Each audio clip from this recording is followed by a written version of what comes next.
ఆంధ్రప్రదేశ్ ప్రభుత్వంలోని ముగ్గురు ఐఏఎస్ అధికారులకు మెమో 57ను అమలు చేస్తూ స్వయాన ఆంధ్రప్రదేశ్ ప్రభుత్వమే ఉత్తర్వులు విడుదల చేసి ఒకే రాష్ట్రంలో అత్యున్నత అధికారులకు ఒక న్యాయం, దిగువ స్థాయిలో ఉండే ఉద్యోగ, ఉపాధ్యాయ, పోలీసులకు ఒక న్యాయంలా వ్యవహరించడం మమ్మల్ని తీవ్ర అభద్రతా భావానికి గురి చేస్తుంది. కావున సిపిఎస్ అమలు తేదీ కంటే ముందే వెలువడిన నోటిఫికేషన్ ద్వారా ఉద్యోగానికి ఎంపిక కాబడి ఇతరితర కారణాల వల్ల ఆలస్యంగా ఉద్యోగాల్లో చేరి సిపిఎస్ పరిధిలో ఉన్న ఆంధ్రప్రదేశ్ రాష్ట్ర ప్రభుత్వ ఉద్యోగ, ఉపాధ్యాయులకు కేంద్ర ప్రభుత్వం మెమో 57 ప్రకారం పాత పెన్షన్ విధానం పునరుద్ధరించే విషయమై ప్రభుత్వం దృష్టికి తీసుకువెళ్లవలసిందిగా విజ్ఞప్తి చేస్తున్నామని డిఎస్సి 2003 ఉపాధ్యాయులు డిమాండ్.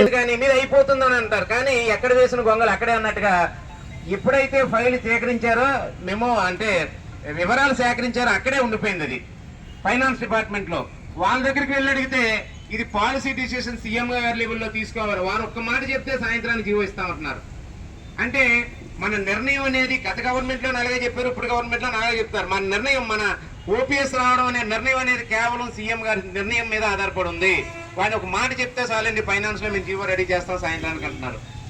మరి ఇది ఇంత చేసినా సరే వారు ఎవరో స్పందించలేదు. కాబట్టి ఇక మూడో వ్యూహం ఏంటంటే, మరి ఇందాక మన మిత్రులు చెప్పారు, ఉద్యమం మెడ మీద పెట్టడం అనేది జరిగింది. దీన్ని యూటీఎఫ్ గా మేము ఖండిస్తా ఉన్నాం.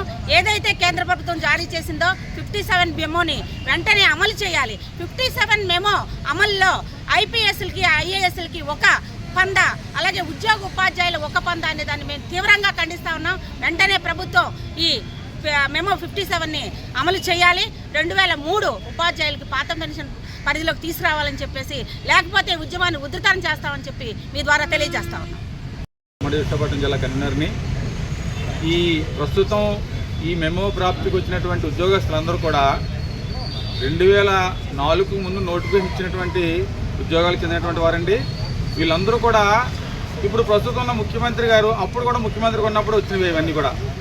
ఆయన 2004లో ఎలక్షన్స్ ముందు ఇచ్చినటువంటి నోటిఫికేషన్కి సంబంధించినటువంటి ఉద్యోగస్తులు, కానిస్టేబుల్స్, ఉపాధ్యాయులు, అదేవిధంగా గ్రూప్ 1, గ్రూప్ 2 నోటిఫికేషన్ సంబంధించిన వాళ్ళందరూ కూడా కేంద్ర ప్రభుత్వం మెమో 57 ప్రకారం వీళ్ళందరికీ కూడా ఓల్డ్ పెన్షన్ స్కీమ్, ఓపీఎస్ అంటారు దాన్ని, ఆ స్కీమ్ పరిధిలోకి వస్తారండి.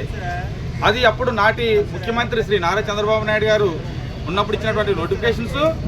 మళ్ళీ ఆయనే యాదృచ్ఛికంగా మళ్ళీ ముఖ్యమంత్రి అవ్వడం, ఆయన దగ్గర ఈ ఫైల్ ఉండడం, మళ్ళీ ఆయనే ఈ సమస్యకి పరిష్కారం చూపిస్తారని చెప్పేసి మేమందరం కూడా ఎంతో ఆశతో ఎదురు చూస్తూ ఆ శుభవార్త త్వరగా చెప్పవలసిందిగా ప్రభుత్వాన్ని విజ్ఞప్తి చేస్తున్నామండి. ధన్యవాదాలు.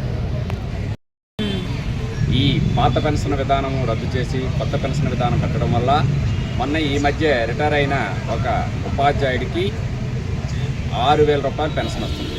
సామాజిక పెన్షన్ కంటే తక్కువ వస్తుంది.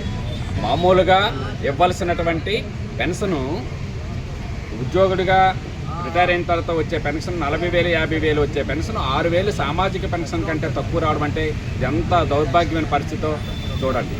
దాంతోపాటు మాతో పాటు సెలెక్ట్ అయినటువంటి ముగ్గురు ఐఏఎస్ ఆఫీసర్లకి గత గవర్నమెంటు ఓల్డ్ పెన్షన్లోకి తీసుకురావడం జరిగింది. అంటే ఐఏఎస్లకు ఒక న్యాయమా, చిరు ఉద్యోగులకు ఒక న్యాయమా?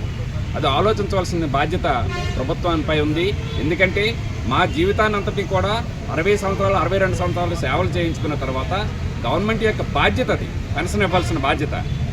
దాంతోపాటు న్యాయబద్ధంగా రావాల్సిన మా డిమాండ్ని నెరవేర్చకపోతే మాత్రం రాష్ట్ర స్థాయిలో రేపు ఆగస్టులో మహాధర్నాకి ఖచ్చితంగా వేలాది మందిగా పాల్గొంటామని తెలియపరుస్తుంది.